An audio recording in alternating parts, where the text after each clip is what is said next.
اسراء اور معراج.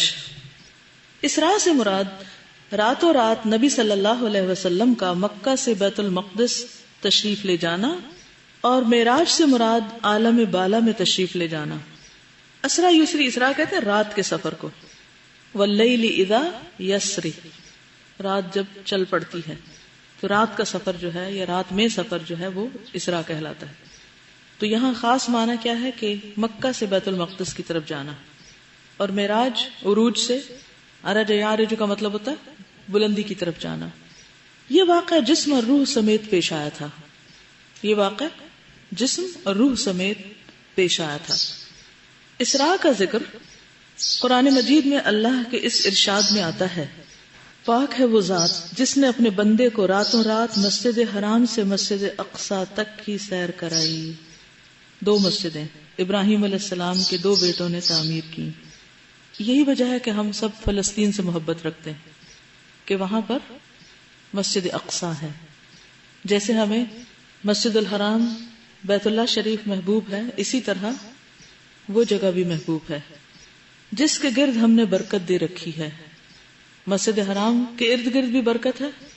رب اجعل ھذا البلد آمنا، امن والی ہے، اور وہ جگہ بھی بابرکت ہے، تاکہ ہم اسے اپنی نشانیاں دکھلائیں. کس کو؟ نبی صلی اللہ علیہ وسلم کو. بے شک وہ سننے والا دیکھنے والا ہے. معراج کے بارے میں کہا جاتا ہے کہ وہ سورہ نجم کی 7ویں آیت سے لے کر 18ویں آیت تک میں مذکور ہے معراج. اور یہ بھی کہا جاتا ہے کہ ان آیات میں جو کچھ مذکور ہے وہ معراج کے ما سوا ہے. یعنی دونوں رائے ہیں کہ معراج کے بارے میں ہے یا اس کے علاوہ کے واقعات ہیں. اسراء اور معراج کے وقت میں بھی اختلاف ہے کہ یہ واقعہ کب پیش آیا تھا. ایک قول ہے کہ جس سال آپ کی بعثت ہوئی اسی سال یہ واقعہ پیش آیا، یعنی جب آپ کو پہلی وحی ملی تھی اس سال. ایک قول یہ ہے کہ سن 5 نبوت میں. ایک قول یہ ہے کہ 27 رجب سن 10 نبوت میں. ایک قول یہ ہے کہ 17 رمضان سن 12 نبوت میں. ایک قول یہ ہے کہ محرم میں، اور ایک قول یہ ہے 17 ربیع الاول سن 13 نبوت میں. بہرحال یہ مختلف روایات ہیں کیونکہ اس زمانے بھی کوئی ایسا پراپر کیلنڈر نہیں تھا، اور لوگوں کو اس سے اتنی دلچسپی نہیں ہوتی تھی کہ کون سی چیز کب ہوئی. ان کو اصل مقصد سے غرض ہوتی. بہرحال اس کی تفصیل کے متعلق صحیح روایات کا خلاصہ یہ ہے. انس بن مالک روایت کرتے ہیں کہ ابو ذر رضی اللہ عنہ بیان کرتے ہیں کہ رسول اللہ صلی اللہ علیہ وسلم نے فرمایا، میرے گھر کی چھت کھول دی گئی. اس وقت میں مکہ میں تھا. پھر جبریل اترے، انہوں نے میرے سینے کو چاک کیا، پھر اسے زمزم کے پانی سے دھویا، پھر ایک تش سونے کا حکمت اور ایمان سے بھرا ہوا لائے اور اسے میرے سینے میں ڈال دیا، پھر سینے کو بند کر دیا. اس کے بعد میرا ہاتھ پکڑ لیا اور مجھے آسمان کی طرف لے کر چلے. یعنی مسجد اقصی کی طرف بھی جو گئے، یوں لگتا ہے کہ وہ زمین کے اوپر سے نہیں بلکہ بائی ایئر. ایئر سے مراد جہاز نہیں ہوتا، بائی ایئر یعنی آسمان کی طرف لے گئے، اوپر کی طرف سے گئے. بہرحال تو اس سے کیا پتہ چلتا ہے کہ اس سفر کے شروع میں دوبارہ آپ کے سینے کو دھو کر اس میں علم اور حکمت بھرا گیا تھا. کیوں؟ کس لیے؟ آپ کو اس واقعے کے لیے تیار کرنا تھا. آپ کو معلوم ہے کہ جو لوگ ناسا میں کام کرتے ہیں اور ان کو جانا ہوتا ہے اوپر، ایسٹروناٹس جو ہوتے ہیں، تو ان کو کیسی کیسی ٹریننگز دی جاتی ہیں. اس میں علم بھی ہوتا ہے اور اس میں اور ایکسرسائزز بھی ہوتی ہیں. تو بہرحال آپ صلی اللہ علیہ وسلم کو بھی ایک غیر معمولی سفر سے واسطہ تھا. اس سے پہلے آپ کو پریپیئر کیا گیا کہ آپ کسی قسم کا خوف خطرہ محسوس نہ کریں اور آپ کے اندر اتنی وسعت آ جائے کہ جو کچھ اب آپ اس سفر میں دیکھنے جا رہے ہیں وہ دیکھ پائیں. لِنُرِيَهُ مِنْ آيَاتِنَا، نشانیاں دیکھنے کے لیے جا رہے تھے، اس کے لیے پریپریشن ضروری تھی. تو یہ ایک فزیکل پریپریشن کرائی گئی. ٹھیک، بعض اوقات ہم سوچتے ہیں نا کہ ہم ابھی یہ کیوں نہیں کر سکتے اور وہاں کیوں نہیں پہنچ سکتے اور فلاں مار کا کیوں نہیں مار سکتے. اس کے لیے ایک تیاری کی ضرورت ہوتی، اس قابل بننے کی ضرورت ہوتی، پھر انسان کے وہ درجے بڑھتے ہیں. ٹھیک ہے، تو یہ آپ کے لیے درجوں کی بلندی اور بہت ساری مشکلات جن سے آپ گزرے تھے، ان کے انعام کے طور پر آپ کو ایک سفر کرایا گیا، مزید علم و حکمت سے نوازا گیا، علم یقینی عطا کیا گیا، اور اللہ سبحانہ وتعالی کی قدرت کی بے شمار نشانیاں دکھائی گئی. تو جیسے سفر طائف کے بعد جبریل آئے اور پھر آپ کی دلجوئی کی گئی، اس کے بعد اسراء اور معراج کی صورت میں بھی دلجوئی کی گئی۔ حضرت جبریل علیہ السلام براق لے کر تشریف لائے۔ یہ گدھے سے بڑا اور خچر سے چھوٹا ایک جانور ہے جو اپنا کھر اپنی نگاہ کے آخری مقام پر رکھتا ہے، یعنی ایک پاؤں یہاں تو دوسرا وہ جہاں اس کی نگاہ پہنچ رہی ہے۔ اتنی تیز سواری تھی۔ اس وقت نبی صلی اللہ علیہ وسلم مسجد حرام میں تھے۔ آپ اس جانور پر سوار ہو کر حضرت جبریل علیہ السلام کی معیت میں بیت المقدس تشریف لائے، اور وہاں جس حلقے میں انبیاء اپنی سواریاں باندھتے تھے اسی میں براق کو باندھ دیا، اور پھر مسجد اقصی میں داخل ہوئے۔ ایک اور حدیث سے پتہ چلتا ہے، حضرت انس کہتے ہیں کہ معراج کی رات نبی صلی اللہ علیہ وسلم کے لیے براق لایا گیا جس کو لگام ڈالی ہوئی تھی اور زین کسی ہوئی تھی، یعنی بیٹھنے کی جگہ پراپر تھی۔ اس نے شوخی کی، یعنی جیسے ہوتا ہے نا جانور جس پہ چڑھنا ہوتا ہے تھوڑا سا اچھلتا کودتا ہے، تو جبریل علیہ السلام نے فرمایا کیا تو محمد صلی اللہ علیہ وسلم کے ساتھ ایسی شوخی کر رہا ہے؟ آج تک تجھ پر اللہ کے نزدیک ان سے زیادہ معزز کوئی سوار نہیں ہوا۔ راوی کہتے ہیں کہ پھر اسے پسینہ آ گیا، یعنی وہ ایک طرح سے شرمندہ ہو گیا کہ میں نے کیا کیا ہے۔ بہرحال حضرت جبریل آپ کو لے کر بیت المقدس پہنچتے ہیں۔ ایک روایت میں آتا ہے کہ آپ نے فرمایا جب ہم بیت المقدس پہنچے تو جبریل علیہ السلام نے اپنی انگلی سے اشارہ کر کے ایک پتھر میں سوراخ کیا اور براق کو اس سے باندھا۔ تو یہ کہتے ہیں کہ وہاں ایک حلقے میں انبیاء اپنی سواریاں باندھتے تھے، اسی میں براق کو باندھ دیا گیا۔ پھر مسجد اقصی میں داخل ہوئے، 2 رکعت نماز پڑھی۔ یہ ہر مسجد کا حق ہے، کبھی سیر کے لیے جائیں تو وضو کر کے جائیں مسجد، اور پہلے نماز پڑھیں پھر کچھ اور وہاں دیکھیں، اور اس میں انبیاء کی امامت فرمائی۔ پھر حضرت جبریل علیہ السلام آپ کے پاس 3 برتن لائے، ایک شراب کا، دوسرا دودھ کا، تیسرا شہد کا۔ آپ نے دودھ پسند فرمایا۔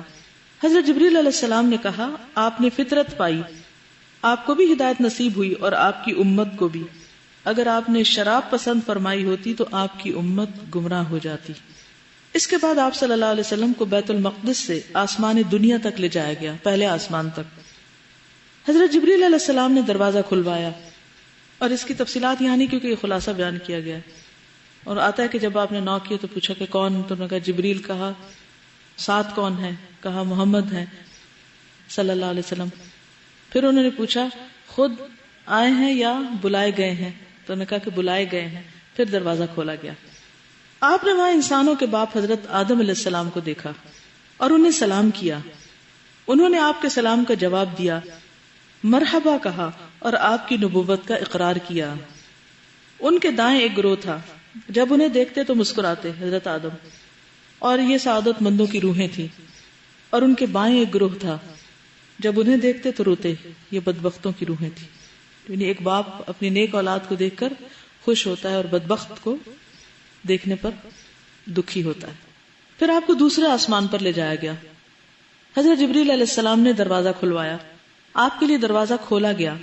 آپ نے اس میں 2 خالہ زاد بھائیوں حضرت یحییٰ بن زکریا اور عیسیٰ ابن مریم کو دیکھا اور انہیں سلام کیا۔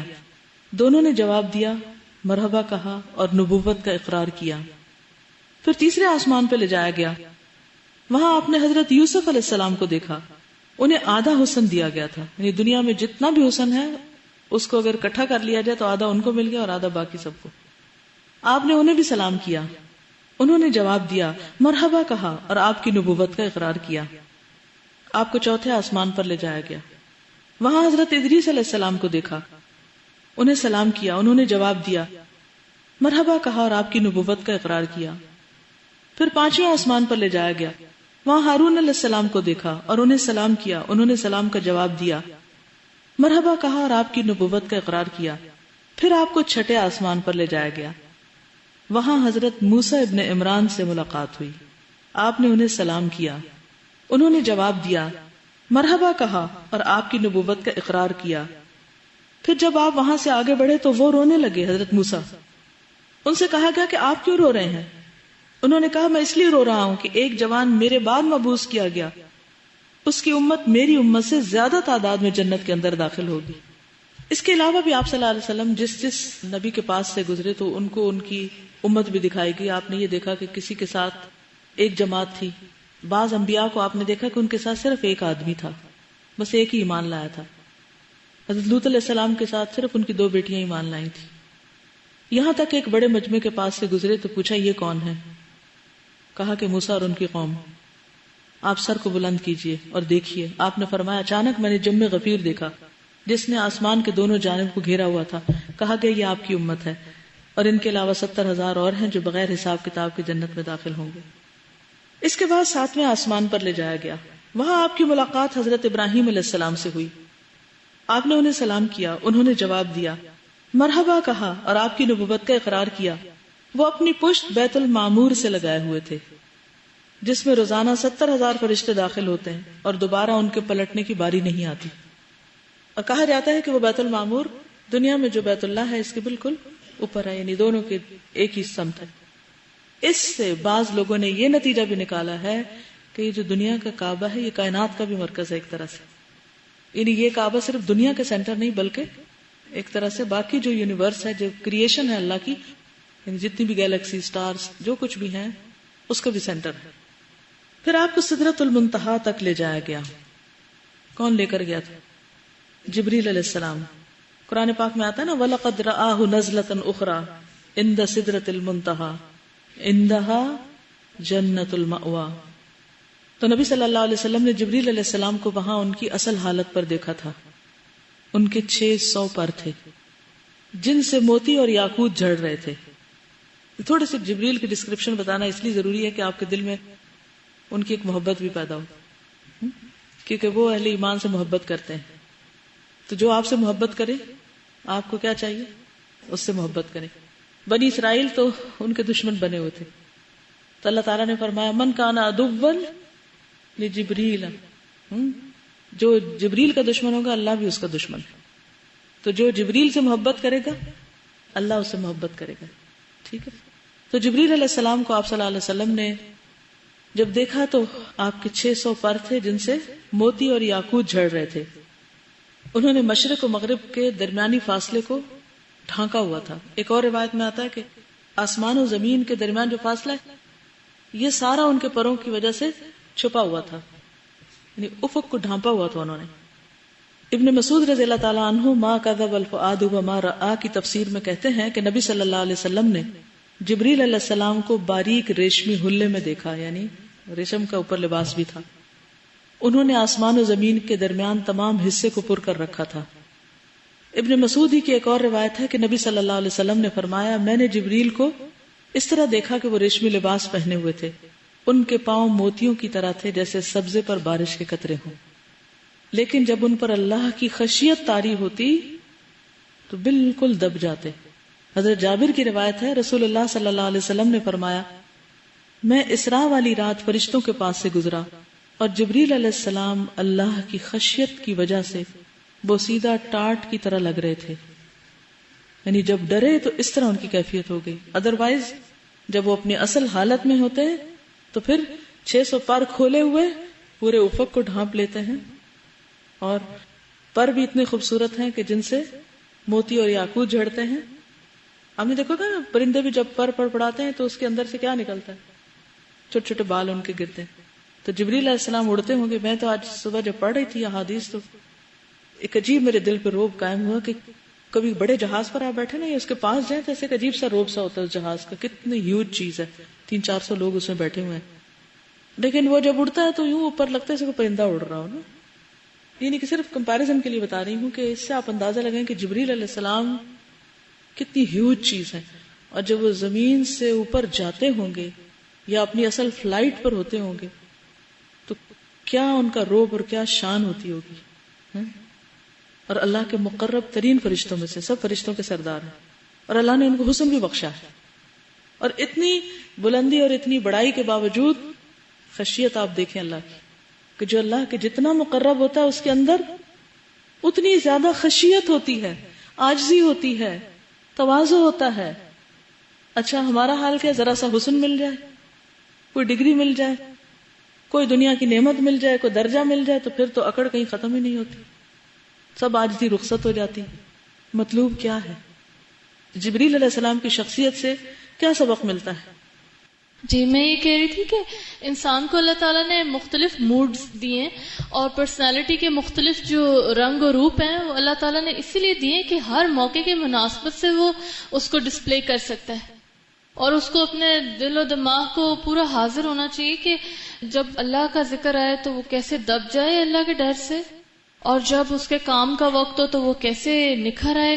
ہر وقت ایک ہی مونوٹنس آواز میں بولے چلے جانا، ایک ہی لہجے میں، ایک ہی طرح سے ایکسپریشن میں چلتے چلے جانا، مجھے آج تک کبھی یہ بات سمجھ میں نہیں آئی کہ کیسے ہو سکتا ہے کہ انسان ایک ہی اس میں رہے. یعنی جب انسان ڈیوٹی پر ہو تو ڈیوٹی فل نظر آئے، ٹھیک ہے نا. جہاں روب دکھانے کی ضرورت ہو تو روب دکھائے، لیکن جہاں اللہ کا ذکر آ جائے تو من خشیتہ مشفقون، وہ خشیت بھی نظر آئے، وہاں پر گردن اکڑی ہوئی نہ ہو، دبا اور جھکا ہوا ہو. اور اگر اللہ آپ کو دنیاوی زینت اور نعمت عطا کرے، اگر ان کا لباس ریشمی ہو سکتا ہے یا موتی جواہر وہ پہن سکتے ہیں یا ان کے اتر سکتے ہیں، تو ایسی کسی چیز کے پہننے میں کوئی حرج نہیں، لیکن یہ چیزیں انسان کو تکبر میں مبتلا نہ کریں. پھر آپ کو سدرۃ المنتہا تک لے جایا گیا. اس کے پتے ہاتھی کے کان جیسے تھے. ہاتھی کے کان دیکھیں، یاد ہے کچھ؟ ہاتھی کے بڑے ہوتے ہیں نا کان، پھل بڑے بڑے کنڈوں یا ٹھلیوں جیسے، نہیں بڑے بڑے. پھر اس پر سونے کے پتنگے چھا گئے. کس پر؟ سدرۃ المنتہا پر. اس درخت کی پہچان بتائی جا رہی. اور اللہ کے حکم میں سے جو کچھ چھانا تھا چھا گیا. اس سے وہ سدرہ بیری کا درخت تبدیل ہو کر اتنا خوبصورت ہو گیا کہ اللہ کی کوئی مخلوق اس کا حسن بیان کرنے کی تاب نہیں رکھتی. یعنی ہم عاجز ہیں اس سے کہ یہ بتا سکے کہ وہ کتنا خوبصورت ہو گیا تھا درخت. کس کی خاطر؟ آپ صلی اللہ علیہ وسلم وہاں تشریف لے گئے تھے. جب کوئی خاص گیسٹ آتا ہے تو کیا کرنا چاہیے؟ کوئی تیاری شیاری کرنی چاہیے یا کہ نہیں بی نیچرل، گندے رہتے ہیں ہم ہر وقت تو ہم اس کو اصل گھر دکھائیں گے گندا؟ تیاری کی کیا ضرورت ہے؟ بعض اوقات ہم ایسی بھی حرکتیں کرتے ہیں نا، تو یہ بی نیچرل نہیں ہے. ہر موقع کی مناسبت سے مختلف چیزیں اختیار کرنا جو ہے یہ بھی سنت ہے، یہ بھی طریقہ ہے دین کا. مثلا نبی صلی اللہ علیہ وسلم عید کے موقع پر خاص لباس پہنتے تھے یا نہیں؟ اب اس وقت کہیں گے نہیں بی نیچرل، عید کا دن ہے تو کیا ہوا؟ نہیں. جب آپ کے پاس وفود آتے تھے، بادشاہوں کے امبیسڈرز آتے تھے، تو آپ لباس بہتر پہنتے تھے نا، خاص اہتمام کرتے تھے. تو وہی بات ہے کہ موقع کی مناسبت سے عمل کرنا یہ بھی دین کا ایک حصہ ہے.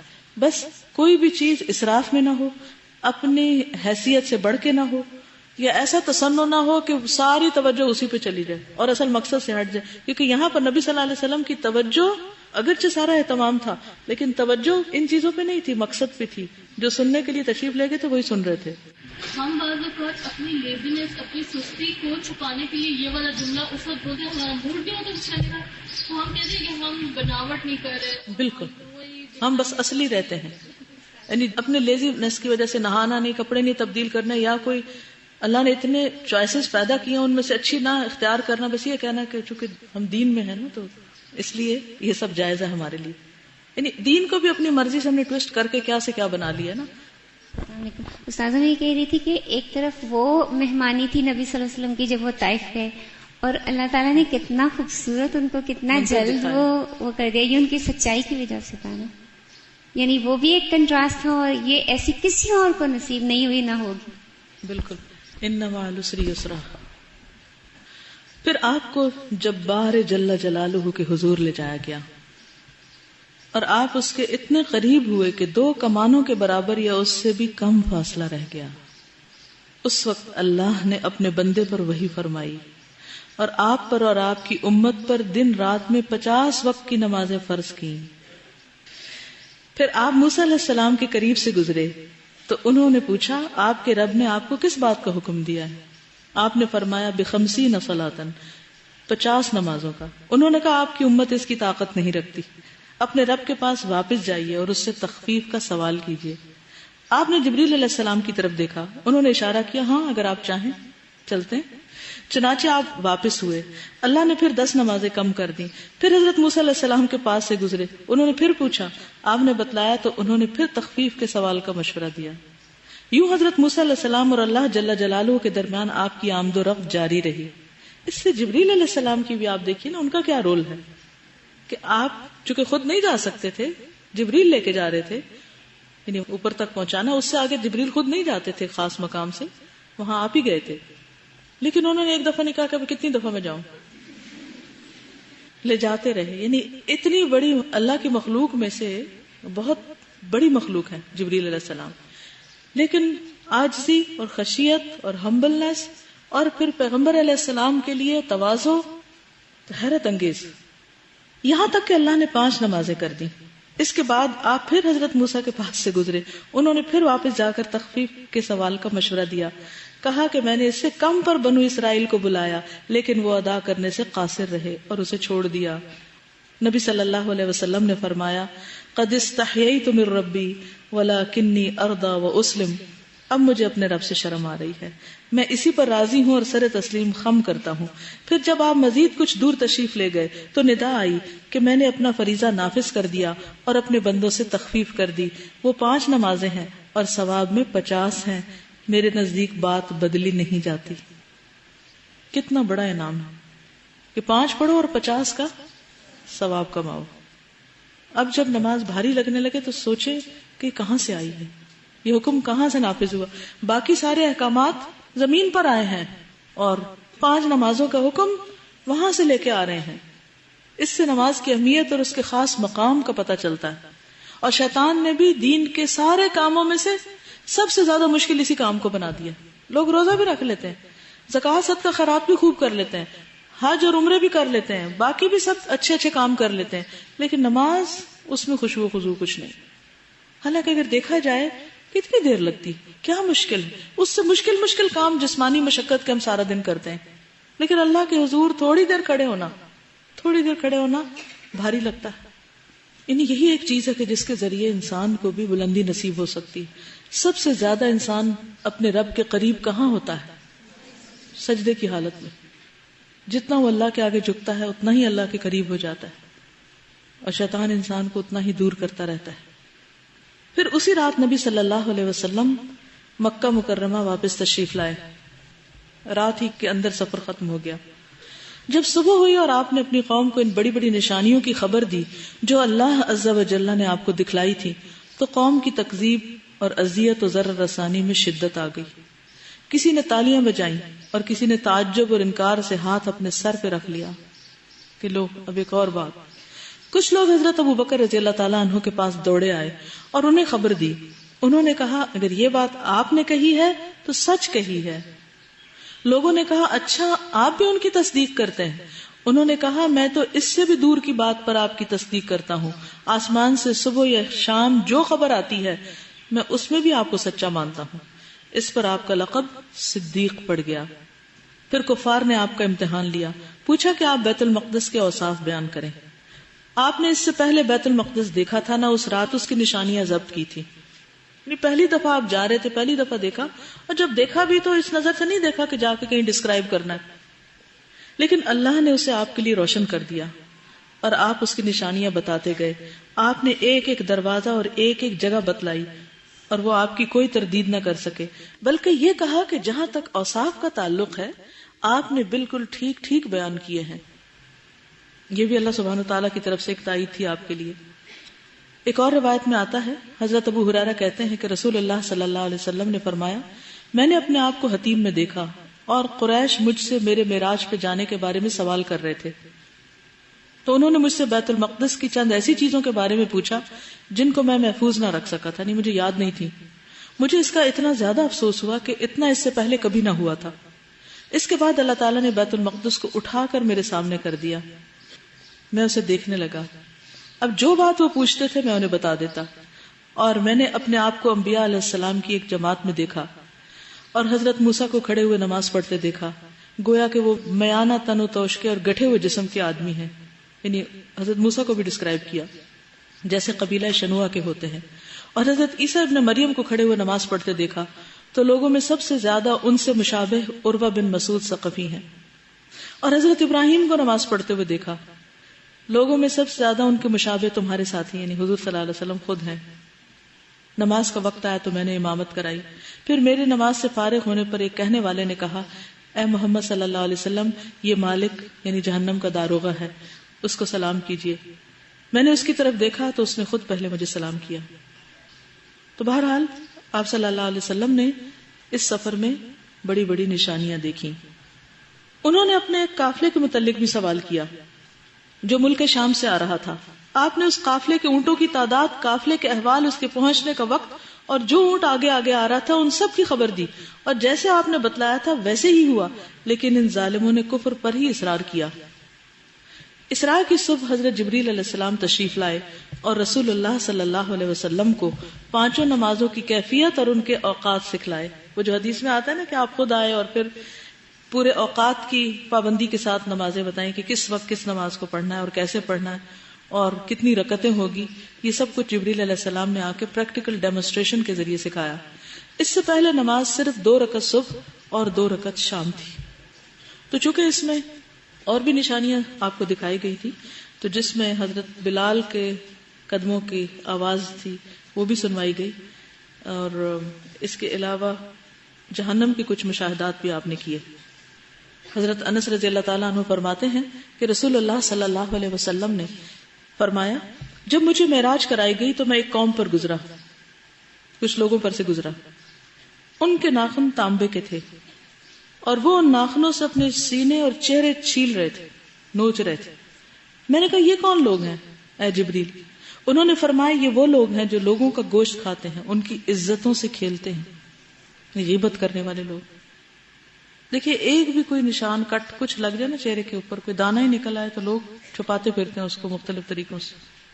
کہاں یہ کہ وہ پورے منہ نوچ کر اپنے آپ کو بدنما کر رہے ہیں, کیونکہ وہ دوسروں کی عزتوں اور دوسروں کو بدنما کرنے میں مصروف تھے. حضرت انس سے مروی ہے کہ نبی صلی اللہ علیہ وسلم نے فرمایا اسراء والی رات میں ایسے لوگوں کے پاس سے گزرا جن کے منہ آگ کی کینچیوں سے کاٹے جا رہے تھے. میں نے پوچھا یہ کون لوگ ہیں؟ بتایا گیا یہ دنیا کے خطیب ہیں جو لوگوں کو نیکی کا حکم دیتے تھے اور اپنے آپ کو بھول جاتے تھے, کتاب کی تلاوت کیا کرتے تھے, کیا یہ سمجھتے نہ تھے؟ تو یہ بھی سین آپ کو دکھایا گیا تاکہ امت کے خطیب جو ہیں وہ اس سے سبق لیں. اسی طرح کچھ فرشتوں نے بھی آپ کو کچھ باتیں کہی تھی, مختلف نشانیاں دیکھی تھی. ان میں سے ایک بات رسول اللہ صلی اللہ علیہ وسلم نے فرمایا بہترین جس میں تمہیں سینگی لگوانی چاہیے. سینگی کیا ہوتا ہے؟ کپنگ. سینگ ہوتا ہے نا, سینگ جانور کا کھوکھلا. تو پہلے زمانے میں اس سے علاج کیا جاتا تھا. کس طرح کہ وہ اس سینگ کے اندر تھوڑا سا اگر جیسے مثلا یہ گلاس ہے نا, تو آپ یہ سمجھے کہ یہی کھوکھلا سینگ ہے.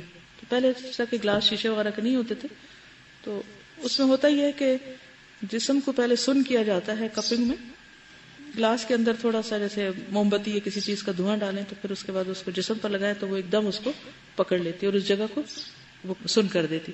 پھر اس کے بعد بلیڈ وغیرہ لے کے اس کے اوپر کٹ کٹ نشان لگائے جاتے. پھر دوبارہ اسی طرح گلاس کو تیار کر کے اس کے اوپر کیا جاتا ہے تو جسم کا جو گندا خون ہے وہ باہر نکل آتا ہے. تو یہ علاج کا طریقہ ہے. نبی صلی اللہ علیہ وسلم نے فرمایا کہ 3 چیزوں میں شفا ہے. نمبر 1 شربت عسل, شہد پینے میں, چمچ سے کھانے میں نہیں, پینے میں. پینے اور چمچ سے کھانے میں بھی فرق ہے. آپ تجربہ کر کے دیکھیے, کسی وقت اس کو تھوڑا سا گھونٹ کی شکل میں لیجیے اور کسی دن آپ چمچ سے لیجیے. دوسرا ہے شرطۃ محجم. شرطۃ محجم, شرطہ ہوتا شریطہ تو یوں کٹ لگانا ایسے, محجم ہوتا حجامہ کرنے والا, کپنگ کرنے والا. تو یہ سینگی سینگ سے یعنی کیونکہ سینگ اوپر رکھ کے تو وہ پھر خون سک کرتے تھے, اس سے سینگی بن گیا, یعنی سینگی کہا جائے اس کو. آج کے دور میں اس کو حجامہ یا کپنگ کہتے ہیں. تو بہترین دن جس میں تمہیں سینگی لگوانی چاہیے, یہ فرشتوں نے بتایا تھا, یہ معلومات دی تھی, وہ چاند کی 17, 19 اور 21 تاریخ ہے. اسراء والی رات میں فرشتوں کی جس جماعت کے پاس سے بھی میں گزرا اس نے یہی کہا کہ اے محمد صلی اللہ علیہ وسلم سینگی لگانے کا اہتمام ضرور کرنا. آپ میں سے کچھ لوگوں کو سیکھ لینا چاہیے اس کو. کس نے لگوائی ہے کبھی؟ صرف ایک ہاتھ کھڑا ہوا ہے ہال میں سے. میں نے ان گنت دفعہ لگوائی اور ہر دفعہ لگوا کر بہت ہی ریلیوڈ یعنی فیل کیا کہ ایسے لگا کہ جیسے کوئی آنکھیں روشن ہو جاتی ہیں. اور یہ حدیث جو سلسلہ الاحادیث صحیحہ میں ہے, یعنی صحیح حدیث ہے, فرشتوں کی ہر جماعت نے اس کی تلقین کی کہ آپ اس کا اہتمام ضرور کریں، اور آپ نے خود بھی فرمایا کہ اس میں شفا ہے۔ حضرت انس بن مالک رضی اللہ تعالیٰ عنہ فرماتے ہیں کہ اسراء کی رات فرشتوں کی جس جماعت کے پاس سے میں گزرا، اس نے مجھے یہی کہا کہ اپنی امت کو پچھلے لگانے کا حکم ضرور دیجیے، یعنی آپ کو خود بھی لگانے کے لیے کہا اور امت کو بھی کرنے کے لیے کہا، تو سنت سمجھ کے کم از کم ایک دفعہ کر لیجیے۔ اور آخری چیز حضرت عبداللہ بن مسعود سے روایت ہے، رسول اللہ صلی اللہ علیہ وسلم نے فرمایا، جس رات مجھے معراج کرائی گئی میری ملاقات حضرت ابراہیم علیہ السلام سے ہوئی۔